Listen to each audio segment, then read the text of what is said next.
Uma das grandes descobertas, mas uma das grandes descobertas mesmo da humanidade, claro que a humanidade, naquela divisão tradicional da história, que inclusive é criticada pelo historiador francês chamado Jean Chesneau, num livro chamado O Quadripartismo Histórico, ele tem um capítulo chamado Não Devemos Fazer Tábula Rasa do Passado, em que a nossa historiografia, a nossa história, a história ocidental, ela é esquartejada em períodos a partir de uma visão francocêntrica da França. Então você tem um pedação de tempo chamado de pré-história, que é desde o aparecimento do homem até a invenção da escrita.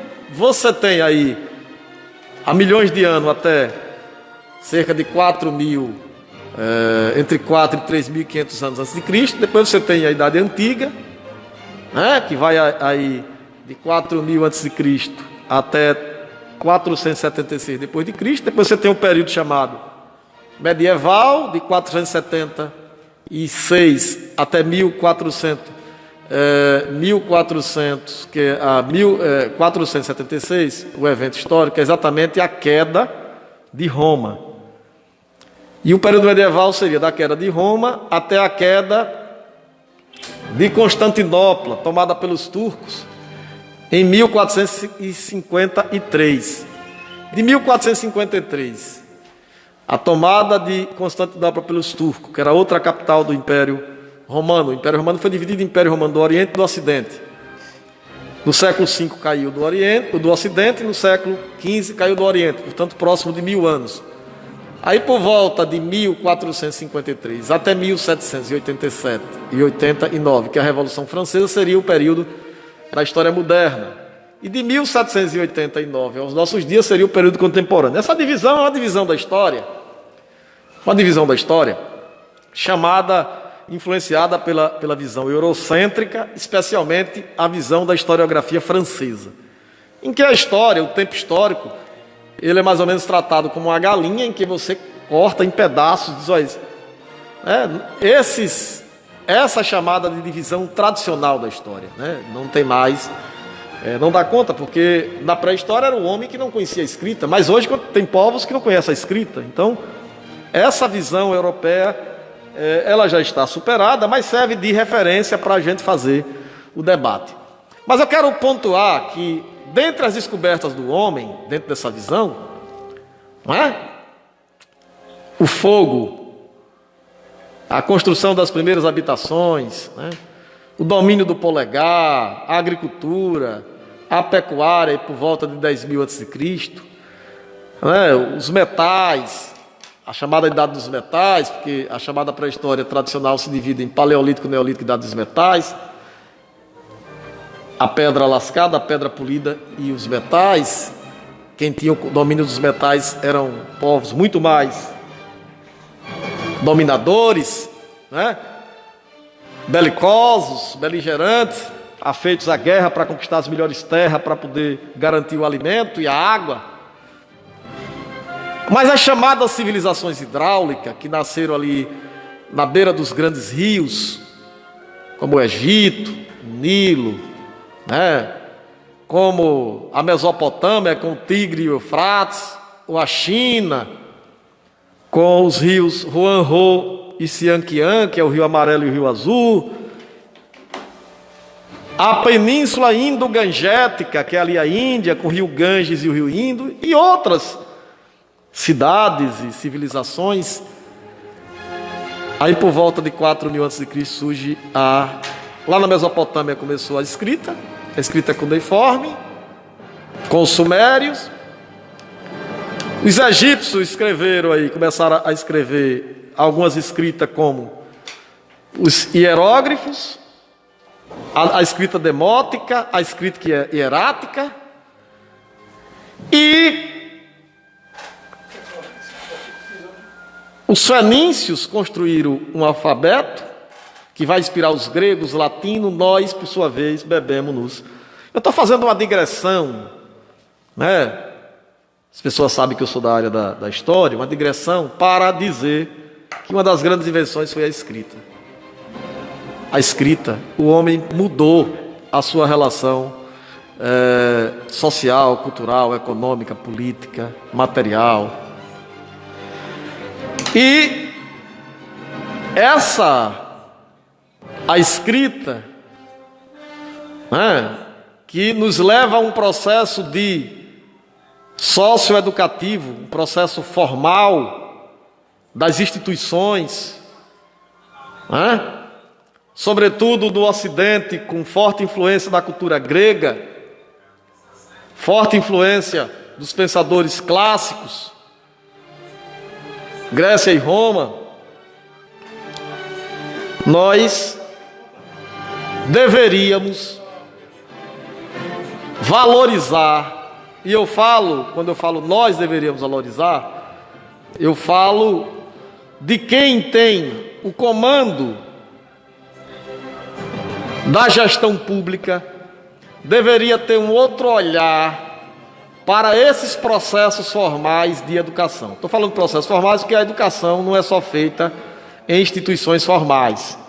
A educação é muito mais ampla. Inclusive, a educação você já inicia na sua própria casa, na sua própria família.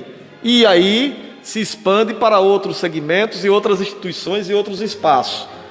Mas o que eu quero dizer é que é fundamental, e esse dia 15 de outubro, que se inspira lá no Dom Pedro I, quando ele baixa o decreto lá para o professor de primeiras letras, em 1827. Aliás, o Brasil foi muito tardio com relação à implementação da educação, até porque os filhos das elites aqui, os senhores de escravo, mandavam os meninos deles para Coimbra para ser advogado, engenheiro ou padre, ou médico. Por isso que as três profissões, que mesmo que você seja graduado, mas é chamado de doutor, é advogado, médico e engenheiro.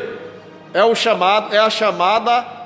chamada concepção dos bacharéis. Era o bacharel em direito, né, em cálculo, o engenheiro e o médico. E há uma desvalorização, inclusive, de uma série de outras profissões, sobretudo que estejam vinculadas à ideia do trabalho braçal, porque a escravidão era vista como algo inferior, vamos dizer assim. Então, eu fiz esse parêntese para dizer que, e desde a antiguidade, você veja, Roma tinha as maiores catapultas, Roma tinha as maiores lanças, mas Roma foi dominada pela cultura grega, pelos poetas, né? Pelos literatos. Então, uma sociedade, qualquer que seja, para galgar desenvolvimento, avançar, ela precisa ter um sistema institucional de educação em que de fato seja prioridade. Prioridade, quando nós falamos prioridade, não é prioridade apenas verborrágica. É prioridade com investimentos públicos, com projeto político-pedagógico, prioridade com relação ao mínimo de infraestrutura. Infelizmente, eu não vejo isso aqui em Estância, não vejo isso em Sergipe, e agora com o governo Bolsonaro, eu não vejo isso, pelo contrário, eu vejo verdadeiros atentados contra a educação e a escola pública, a universidade pública que está aí à míngua nesse país. Então eu acredito que é fundamental a gente fazer uma reflexão, né? As pessoas que querem, não é só olhar o seu umbigo não, mas é fazer uma reflexão social. Nós somos seres sociais, porque nós não temos saída. O professor Reginaldo Santana inclusive tem dito isso. Nós não teremos saída se nós não tivermos uma outra percepção acerca da ciência e acerca do conhecimento sistematizado. Mas agora ficou claro, né? Com a pandemia, nós temos um governo, ou tínhamos, né, porque está aí aos frangalhos, em que negava a ideia do conhecimento, da ciência. Em outras palavras, negava as universidades, que fizeram pesquisas sérias, e negava, inclusive, a educação, enquanto processo institucional formativo. Olha, e a coisa é tão escandalosa que você veja só o que aconteceu. O Brasil hoje já tem mais de 150 milhões de pessoas com a primeira dose e mais de 100 milhões completamente imunizados. Veja como caiu. Ele dizia que quem tomava vacina virava jacaré, e veja como caiu o número de mortes, graças a Deus. Ainda está morrendo muita gente. E, além disso, outras áreas voltando a se normalizar, inclusive a área que ele tanto propagava, que é a área da economia, né? Da geração de emprego, que, aliás, ele é um medíocre nisso. Então, eu fiz essa reflexão, meu irmão e minha irmã, não temos saída. Ou os gestores, e aí vira um ciclo, porque vira uma situação monótona, porque se o gestor ele não investe, você tem um cidadão que não está muitas vezes devidamente preparado para exercer a democracia, elege gestores medíocres, e o gestor medíocre também não investe para mudar o cenário, porque ele é um medíocre, e aí fica essa ciranda, né? Esse círculo aí, sem a gente poder avançar. De olho na verdade. De olho na verdade.